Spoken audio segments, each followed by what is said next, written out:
네, 오늘 우리가 함께 찾고 맛보며 누리기를 원하는 하나님의 말씀은 로마서 5장 16절부터 21절까지 말씀입니다.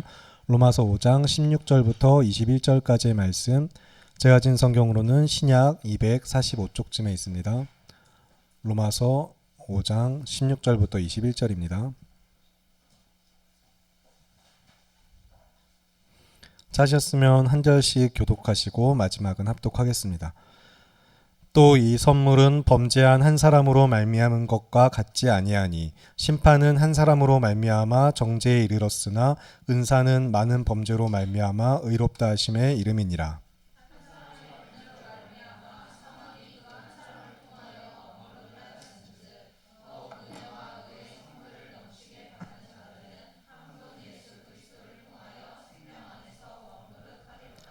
그런즉 한 범죄로 많은 사람이 정죄에 이른 것 같이 한 의로운 행위로 말미암아 많은 사람이 의롭다 하심을 받아 생명에 이르렀느니라.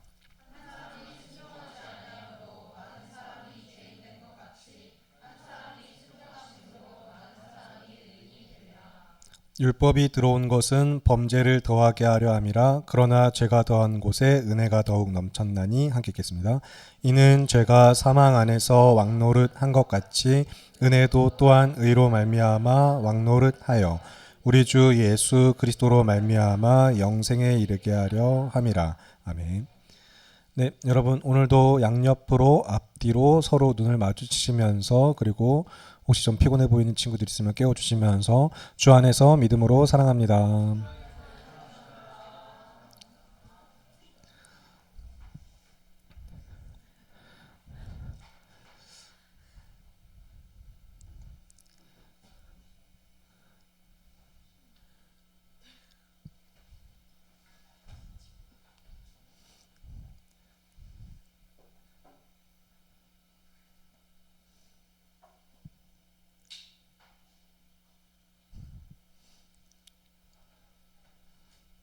다들 불편한가요? 어색한 침묵이? 네. 어제 우리 청년부 활동으로 무비데이가 있었는데 우리 더 많은 지체들이 함께하지 못해서 좀 아쉽긴 했지만 믿음의 공동체로서 하나된 그 시간 정말 감사하게 같이 또 즐거운 교제를 가지면서 영화를 함께 봤습니다. 그래서 교회 오빠라는 영화를 관람했거든요. 이제 영화나 드라마, 소설과 같은 우리가 컨텐츠를 놓고 이야기할 때 흔히 말하는 그 결론을 두고 말하는 해피엔딩은 아니었지만 그러나 해피엔딩이었어요. 영화를 보신 분들은 이해가 될 거라고 생각하고 믿음 안에서 보신 분들은 또한 그렇게 이야기할 수 있다고 생각하는데, 해피엔딩이 아니었지만 해피엔딩이었습니다. 그리고 이 땅에서 살아가는 우리 대부분 인생도 마찬가지인 것 같아요. 해피엔딩이기도 하지만 해피엔딩이 아니기도 하고, 또 해피엔딩이 아니었지만 해피엔딩이기도 한 그런 인생들. 여러분 각자가 또 삶의 어떻게 보면 관점, 기준을 어디에 두냐에 따라서 그런 차이가 있을 것 같긴 한데, 어제 본 영화는 사실 영화 속 주인공이라고 말하기에는 너무 현실 그 자체로 정말 그 실제 이야기의 당사자들을 그대로 옆에서 영상으로 그대로 옮겨 담은, 그러나 영화화 시킨 그런 이야기였기 때문에 그들의 이야기, 그 주인공들의 이야기는 계속된 고난의 연속이었고 굉장히 슬픈 결말이었습니다. 계속되는 고통과 슬픔 가운데 하나님을 찾는 믿음의 가정, 그 삶을 영상으로 보면서 정말 많은 생각을 할 수밖에 없었고, 연기자의 연기가 아니라 정말로 한 인생의 죽음을 지켜보는 그런 시간이었기 때문에 굉장히 내 옆 사람의 삶을 밀착해서 지켜보는 그런 시간이었거든요. 그래서 영화를 보고 난 다음에 서로의 느낀 점, 들었던 생각, 마음들을 나누기는 했지만 그 과정에 그래서 마치 조금은 어떻게 보면은 리뷰하듯이 평가하듯이 이야기되는 영역들이 있긴 했지만 사실은 그렇게 말할 수 있는 이야기가 결코 아니었습니다. 우리 모두 다 사람이기 때문이죠. 우리는 영화는 리뷰할 수 있고 소설은 리뷰할 수 있고 드라마를 평가할 수 있고 주인공이 어땠다, 이야기가 어땠다 할 수 있지만 한 사람의 인생은 사실 그렇게 평가할 수가 없습니다. 우리 모두 다 사람이기 때문입니다. 우리는 전부 유한한 존재입니다. 다를 바가 없습니다. 우리는 그냥 사람일 뿐입니다. 그러니 누가 누구의 인생을 논할 수 있겠습니까? 사실 아무도 다른 사람의 인생을 감히 논할 수는 없습니다. 그런데 하나님은 하십니다. 우리는 우리의 인생을 논할 수 없지만 하나님은 하십니다. 인생을 평가하시고 심판하시는 분이신데 그것에 대하여서 성경이 다음과 같이 이야기를 하거든요. 히브리서 9장 27절입니다. 히브리서 9장 27절 말씀 신약 362쪽쯤에 있습니다. 히브리서 9장 27절 찾으셨으면 함께 한 목소리 읽겠습니다. 시작. 한번 죽는 것은 사람에게 정해진 것이요 그 후에는 심판이 있으리니. 아멘. 네, 우리 모두는 다 죽습니다. 죽지 않는 사람은 없습니다. 그러나 우리 모두는 또한 부활합니다. 성경이 분명하게 그렇게 이야기하고 있거든요. 이번엔 요한복음 5장을 보실 텐데 요한복음 5장 29절입니다. 신약 150쪽쯤에 있습니다. 신약 150쪽 요한복음 5장 29절 말씀. 지금 이렇게 찾아둔 말씀들은 여러분 사실 잘 기억해 두시고 메모해 두시고 하면 좋긴 하겠어요. 그러면 요한복음 5장 29절 말씀 찾으셨으면 함께 한 목소리 읽겠습니다. 시작. 선한 일을 행한 자는 생명의 부활로 악한 일을 행한 자는 심판의 부활로 나오리라. 아멘. 여기서 이제 우리가 종종 오해하는 것이 한 가지 있는데 믿지 않는 자들도 부활을 합니다. 믿지 않는 자들도 부활을 경험해요. 성경은 분명하게 그렇게 이야기합니다. 그리고 여기서 이제 우리의 신앙관을 좀 다시 바로잡을 필요가 있는데 우리가 천국, 하나님의 나라에 대해서 올바른 이해를 가지고 부활에 대해서도 바른 믿음이 필요한데 기독교 신앙은 이제 우리가 지난 겨울부터 시작해서 계속 이야기하고 있지만 우리의 육신이 죽어서 영혼이 저 천국에 가는 것 위에서 있는 신앙이 아니에요. 기독교 신앙은 그것을 이야기하지 않아요. 이 육신이 죽어서 우리의 영혼이 갈 저 천국하고 이야기하는 것은 기독교 신앙하고 사실은 엄밀하게 따지면 다릅니다. 개혁주의 신학에서 그리고 장로교 전통에서는 우리 인간, 사람을 놓고 그 인간의 존재, 그 구성론, 인간이 어떻게 구성되어 있는가를 이야기할 때 영혼과 육체로 이루어졌다라고 이분설로 이야기를 해요. 그리고 이제 이것을 이분설이라고 하는데 이것 말고 영과 혼과 육이 있다. 이게 3분설이고 그런데 우리의 입장은 2분설입니다. 영혼과 육체가 있다는데 모든 육체는 종말을 맞이해요. 개인의 종말을 맞이합니다. 이제 쉬운 말로 우리는 다 죽습니다. 그리고 한 번 죽는 것은 사람에게 정해진 것이고 그 후에는 심판이 있어요. 그런데 그 심판은 이제 우리가 또 잘 알고 있는 주님이 다시 오시는 그날, 재림의 날, 최후 심판, 이 세상의 마지막에 있을 그날을 이야기하면서 심판이라고 이야기하고 그 재림의 시기는 사실 하나님만 아십니다. 오직 하나님만 아세요. 그 누구도 몰라요. 만약에 누가 와서 아는 척 어떻게 짐작할 수 있는 척 이야기하는 거 다 이단이에요. 절대로 다 이단이에요.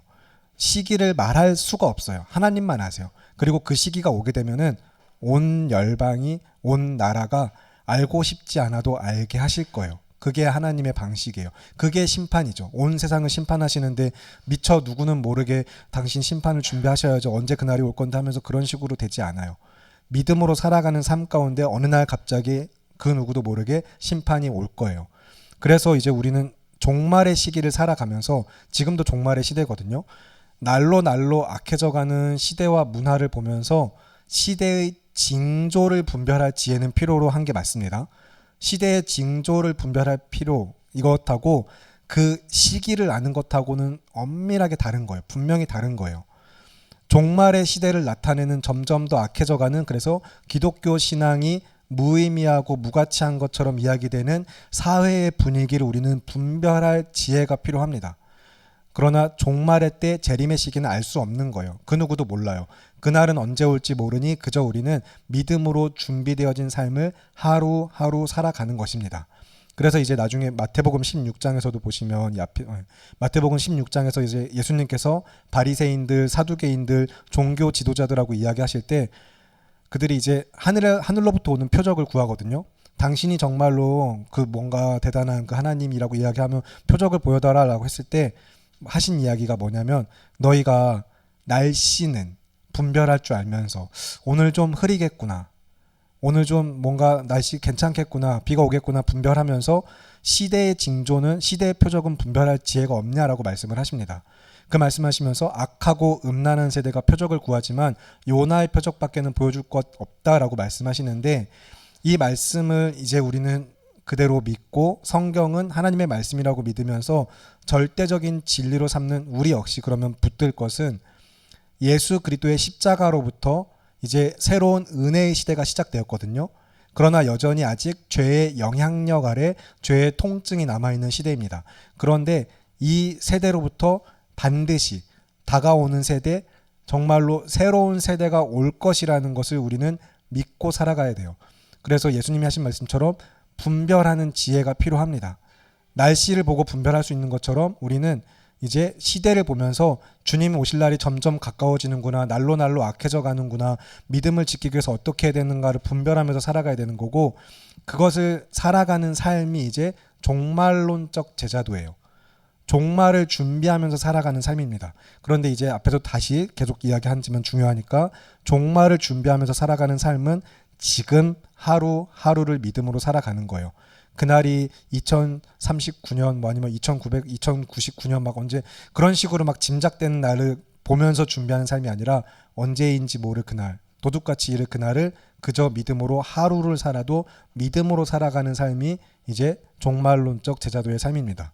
그래서 기억하실 것은 예수님께서 십자가에서 죽으시고 부활하셔서 또 제자들과 함께 하신 시간 이후에 하늘로 올리셨죠. 그 예수님의 승천하신 시점부터, 하늘로 올리신 그 시점부터 지금까지 앞으로도 계속해서 종말의 시기예요. 이미 종말의 시대를 우리는 살아가고 있습니다.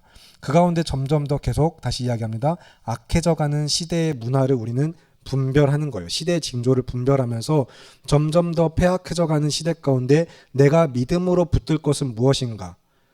마치 저 세상은 사랑만 있으면 될 것처럼, 사랑이 온 인류를 구원할 수 있는 것처럼 이야기하거나, 아니면 돈, 과학, 어떤 문명, 그런 것들이 이야기하고, 그러면서 막 기독교와 종교 어떤 것들을 점점 사회에서 좀 명확하게 분리시키고 기독교 신앙 인정하는 것 같으나, 그러나 마치 그것을 또한 종교의 하나로서만 묻어두는, 혹은 그냥 그것을 배척하는 그런 시대 속에서 내가 붙들 것이 무엇인가, 지켜야 할 것이 무엇인가, 말씀에 순종하여서 말씀을 분별하는 삶이 성도의 삶이고 교회의 삶이며, 그것이 종말론적 제자의 삶인 것입니다.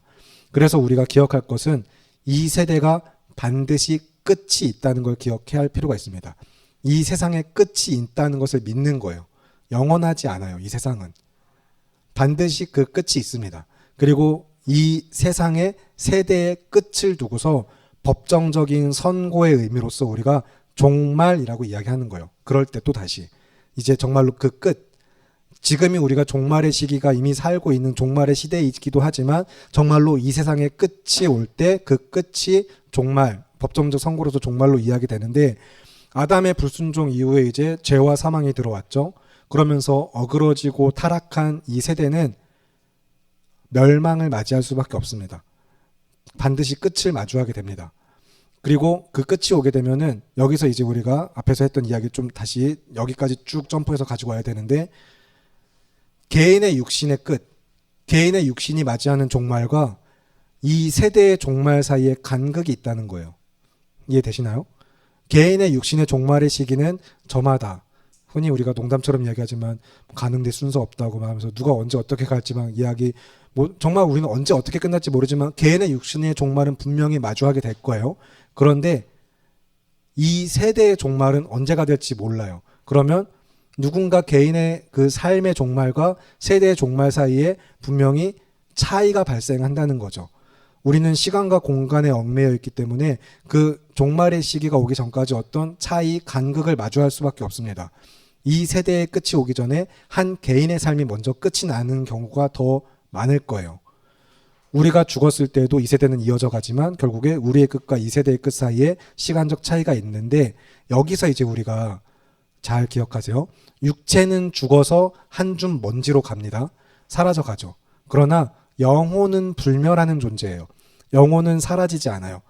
그러면 육체는 죽어서 이제 뭐 장례의 방식에 따라 여러 가지 차이가 있겠지만 어쨌든 한 줌 먼지가 되고 사라지고, 그러면 주님의 재림의 때까지, 이 세대의 끝이 오기 전까지, 그래서 생명의 부활과 심판의 부활로 나오기 전까지 영혼이 머무는 곳이 있는 거예요. 이게 이제 우리가 잘 알고 있는 낙원 그리고 지옥이거든요. 우리가 여기까지만 이제 이걸 이해하고 기독교 신앙을 받아들이고 있는 게 좀 문제인데, 사실 그것은 최종적인 상태가 아니에요. 불멸하는 존재인 영혼은 육체의 죽음 이후에 재림의 시기까지 분명히 어딘가 무언가 어디에 있단 말이죠.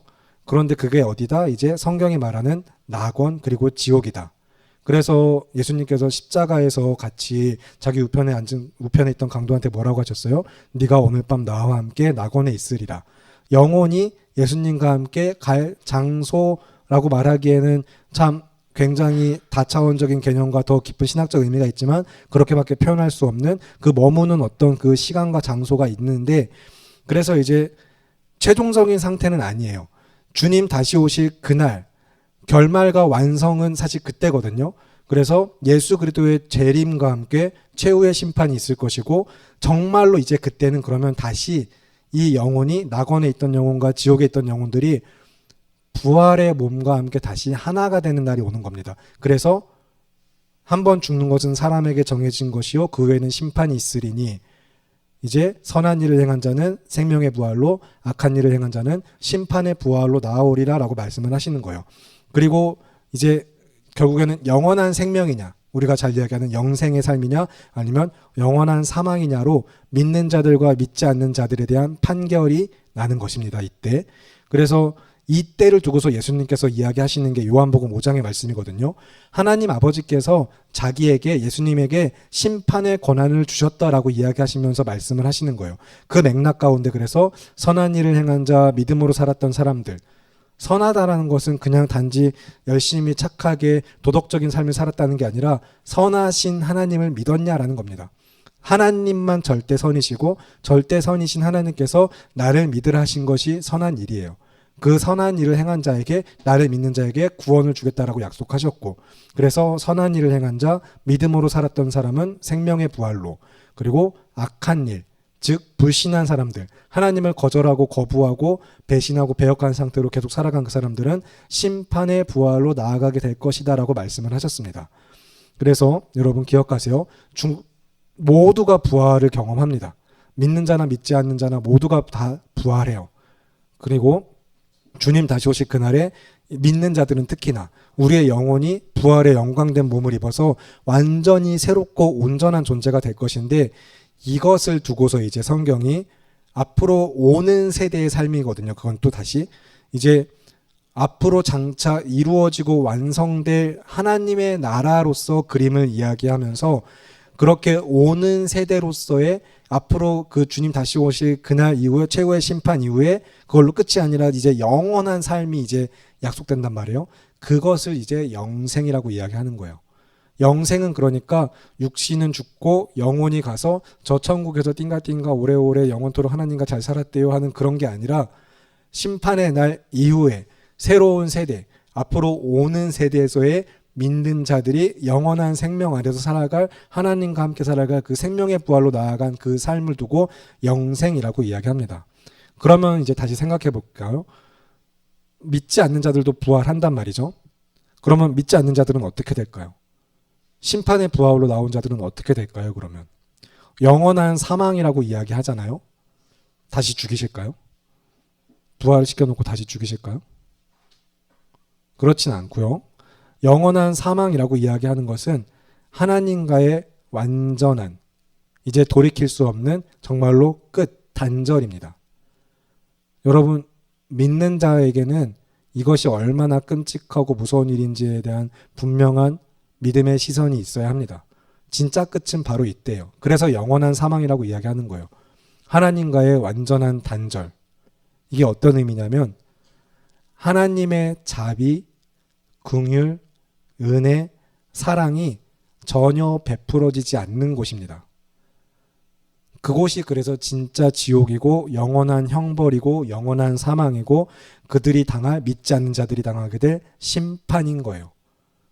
죽지 않는 상태로 영원토록 하나님의 은혜와 자비와 사랑과 그 어떤 것도 베풀어지지 않는 하나님의 시선이 향하지 않는 곳에서의 삶.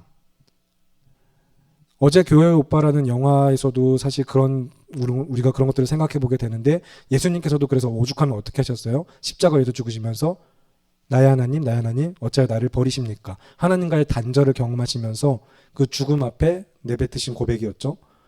우리가 지금 이 땅에서 이제 호흡하면서 살아가면서 마주하게 되는 여러 고통들이 있습니다. 기본적으로 몸이 아플 수가 있고 마음의 상처도 있을 수 있고 수많은 슬픔과 환난들은 결국에 그 죄의 형벌에 대한 일시적인 증상일 뿐이에요. 이 세대가 그렇다는 거예요. 죄로 인하여서 타락하고 부패한 온 세상이 겪는 통증입니다. 아픈 몸, 수고해야 되는 삶, 뭔가 계속해서 더 갖기 위해 결핍 가운데 채우기 위해 노력해야만 되는 그 삶, 그런데 그 노력대로 보상을 얻지도 못하고 그리고 계속 또 그렇게만 그냥 그 정도로만 잘 살기만 해도 일상만 유지해도 좋겠지만 그렇지 못한 더 수많은 현실들, 정말 그 막 아프고 어려운 그런 삶들을 마주하게 되는 것들은 죄로 인하여서 타락한 세상이 겪는 죄의 형벌, 통증, 증상이다라고 이해를 하시면 좋겠어요. 그래서 어제 교회 오빠라는 제목으로 이제 영화가 된 우리 이간희 지사님 그의 삶에서 그 남편분께서 진짜 너무 힘들고 어렵다 보니까 기도하실 때 자신의 죄를 놓고 막 부르짖으셨거든요. 하나님 제가 잘못했습니다. 저의 죄를 용서해 주세요. 다 저의 막 하면서 막 자기 정말로 너무 아프고 고통스러운 육체와 그리고 처해 있는 현상 그 상황 가족들을 놓고 내뱉으신 정말 처절한 회개였죠. 그 회개의 기도가 어떤 마음이셨을지 잘 이해가 되고 우리도 그렇게 기도할 수밖에 없을 겁니다. 아마 그런 기도를 해보셨을 것이고 그리고 그런 상황을 마주하게 되면 진짜 그런 기도밖에 나오지 않겠지만 그런데 여러분 잘 생각하세요. 그게 어떻게 그냥 한 개인의 죄로 인한 결과겠어요? 그렇지 않아요. 정말로 그 이간희 지사님이 잘못해서 죄가 많아서 그런 삶에 두셨을까요? 하나님은 그런 가학적이고 무자비하신 분이 아닙니다. 하나님은 공의로우신 하나님이에요. 그러니까 지사님은 결국에 그 지사님은 자신의 죄로 인하여서 그 죄가 가져온 현실의 문제들을 놓고 그렇게 기도할 수밖에 없었지만 자기 자신도 죄인임을 믿기 때문에 그러나 사실은 우리 모두의 인류의 죄로 인한 결과입니다.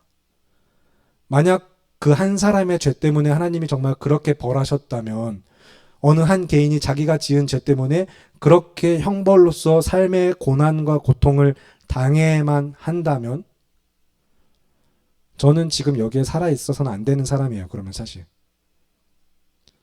그 집사님이 당하신 고통은 제가 당했어야 될 고통이고 저는 지금 이런 삶을 누릴 자격이 전혀 없는 사람입니다. 여러분은 어떠신가요? 여러분은 지금 그 삶을 살아갈 만한 자격이 있으신가요? 정말 어떤 죄 때문에 형벌과 고난이 있다면? 그래서 아담 한 사람의 불순종으로 말미암아 모든 인류가 타락했습니다. 전부 다 범죄하여서 하나님을 찾지 않고 하나님과 함께하는 것 같다가도 금방 돌아서는 그래서 반복되는 죄로 인하여서 계속해서 하나님과 멀어져가는 사망의 길, 그 길을 가는 이 시대가 죄가 가져온 무거운 형벌과 책임으로써 결국에 온 인류와 세상이 감당할 연대 책임으로서 지금 사실은 그런 고통을 그분이 당하셨고 우리도 삶에서 고통을 마주하는 것입니다. 군대에 있을 때 여러분 연대 책임 많이 들었겠죠. 사회가 또 그런 연대 책임을 또 많이 이야기하는데 온 인류의 대표였던 아담 한 사람의 불순종이 모든 인류가 또 똑같이 하나님 앞에 계속해서 자범죄, 원범죄, 그 죄인된 상태로 살아가면서 죄로 인하여서 어그러진 세상 가운데 이 세대에 속해 살아가는 우리들 중 누군가는 당할 수밖에 없는 그 삶의 고난과 형벌은 실체를 가지고 결국에 우리 삶에 계속해서 다가오는 거예요. 우리는 모두는 결국에 그 책임을 감수해야만 합니다. 그러니 여러분 이 악하고 어두운 세상 속에서 정말로 너무 무겁고 잔인하게 느껴지는 현실, 이 삶 가운데 소망이 무엇일까요? 어디에 참되고 유일한 소망이 있을까요? 돈일까요? 건강이면 괜찮으신가요? 아니면 사람? 직업이나 자동차나 집이 이 모든 문제를 해결해 주던가요? 아니면 많은 사람들이 그렇게 열심히 노력하는 그냥 늙지 않고 죽지만 않으면 이 문제가 해결될까요? 과연 그럴 수 있을까요? 누가 무엇이 이 세대의 구원을 가져올 수 있을까요? 무엇이 우리 삶에서 구원이 된다고 생각하시나요, 여러분? 누가 우리의 참되고 유일한 구원자이신지 여러분 기억하시기 바랍니다. 그래서 세상 죄를 지고 가는 하나님의 어린 양 예수 그리스도, 우리의 죄를 대속하시어서 십자가에서 죽으시고 다시 살아나신 구원의 주 예수님만이 우리를 구원하십니다. 예수님에게 영생이 있고요. 예수님에게 소망이 있고요. 예수님이 우리를 구원하셨습니다. 우리는 그 은혜를 믿고 오늘도 성도로서 교회로서 함께 지어져 가며 예배하는 공동체입니다. 그러면 다 함께 마가복음 2장 17절을 보실 텐데 신약 55쪽쯤에 있습니다. 신약 성경 55쪽 마가복음 2장 17절.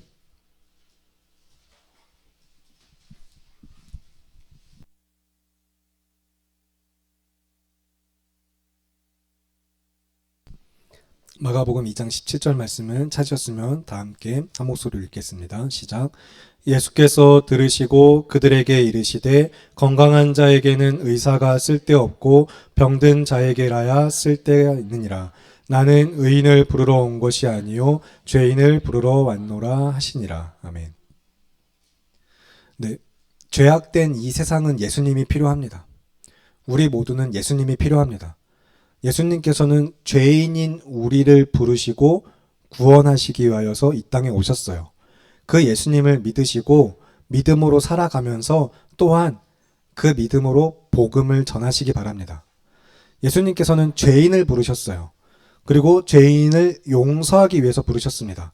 그들의 죄의 책임과 형벌을 벗겨주시기 위해서 부르셨고, 그래서 우리 모두의 죄는 십자가 위에서 그 예수 그리스도의 보혈로 이제 사함을 받았으며 그의 부활하심으로 말미암아 우리 모두가 전혀 그렇지 않은 자가 의인이라고 칭함받게 되었어요.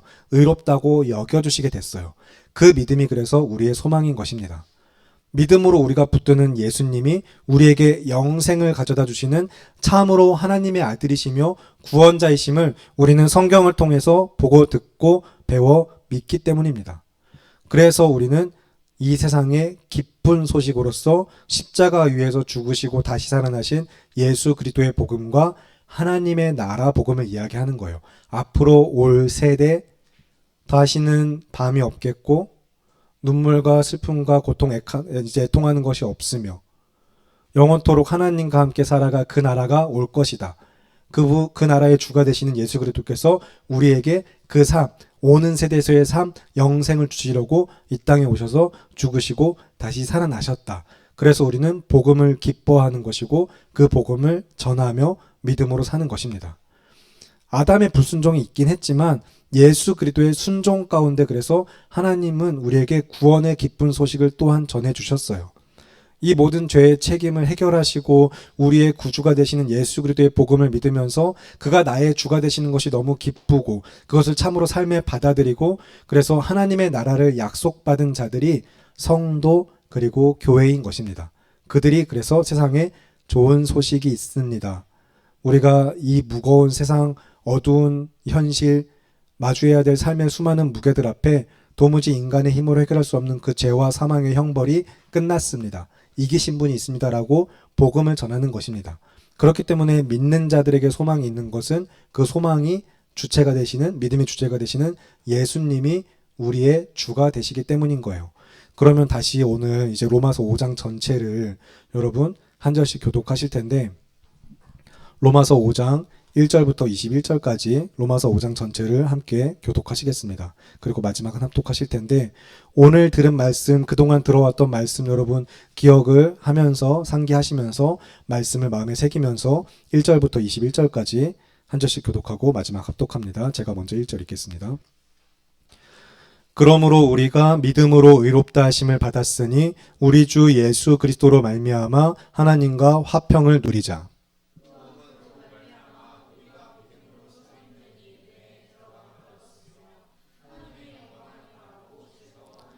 다만 이뿐 아니라 우리가 환난 중에도 즐거워하나니 이는 환난은 인내를.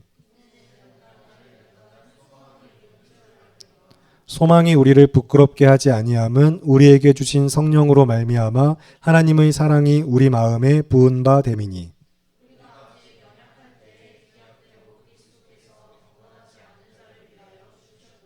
의인을 위하여 죽는 자가 쉽지 않고 선인을 위하여 용감히 죽는 자가 혹 있거니와.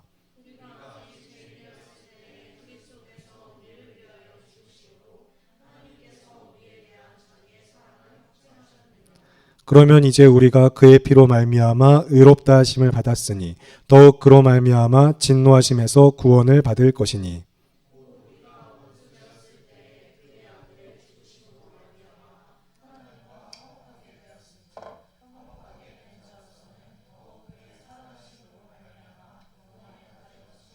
그뿐 아니라 이제 우리로 화목하게 하신 우리 주 예수 그리스도로 말미암아 하나님 안에서 또한 즐거워하느니라.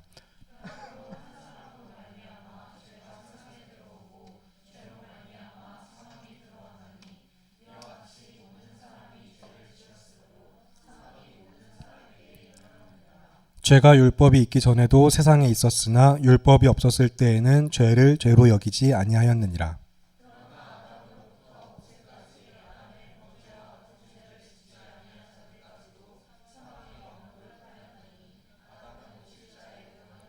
그러나 이 은사는 그 범죄와 같지 아니하니 곧 한 사람의 범죄를 인하여 많은 사람이 죽었은즉 더욱 하나님의 은혜와 또한 한 사람 예수 그리스도의 은혜로 말미암은 선물은 많은 사람에게 넘쳤느니라.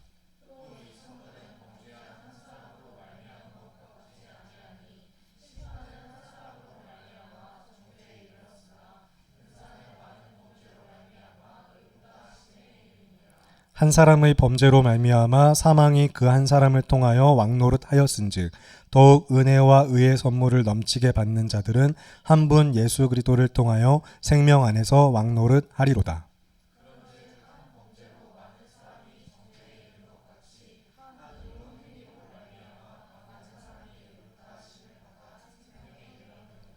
한 사람이 순종하지 아니함으로 많은 사람이 죄인 된 것 같이 한 사람이 순종함으로 많은 사람이 의인이 되리라.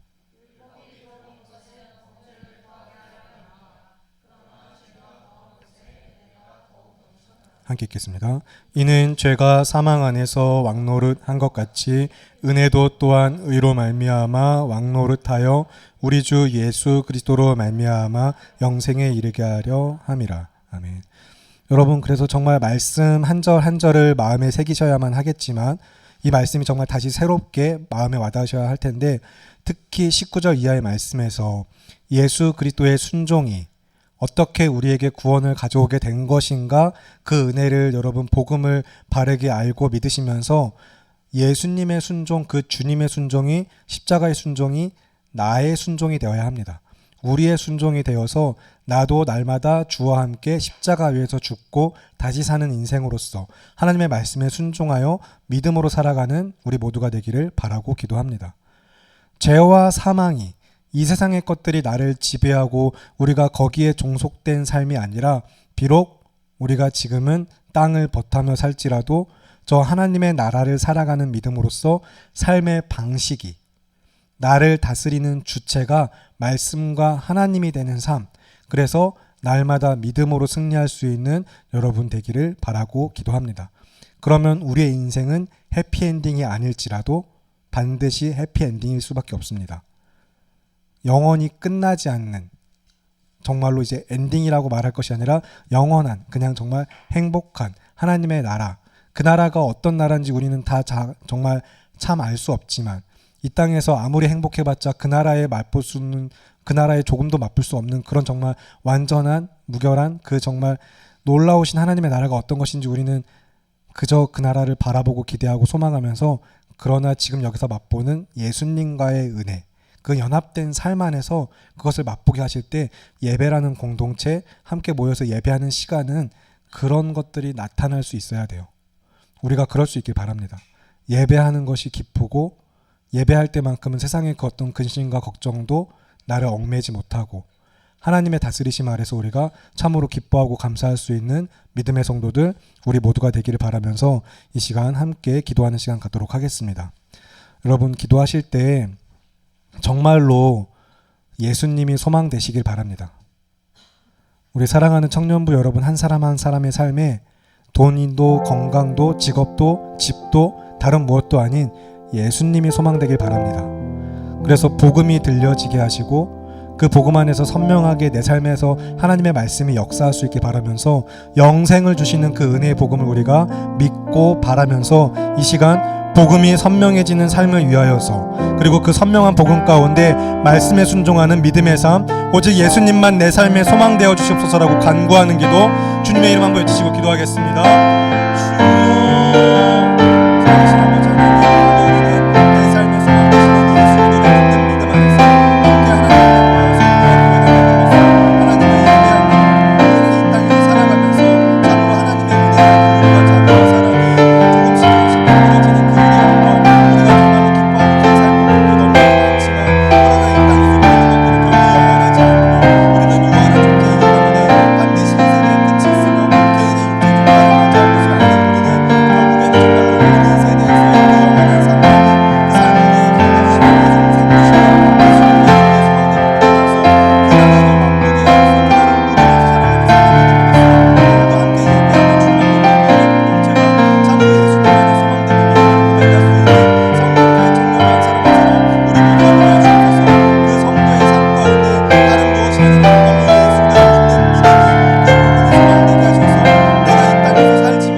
주여 아름다우신 우리 주 예수 그리스도의 이름으로 기도합니다.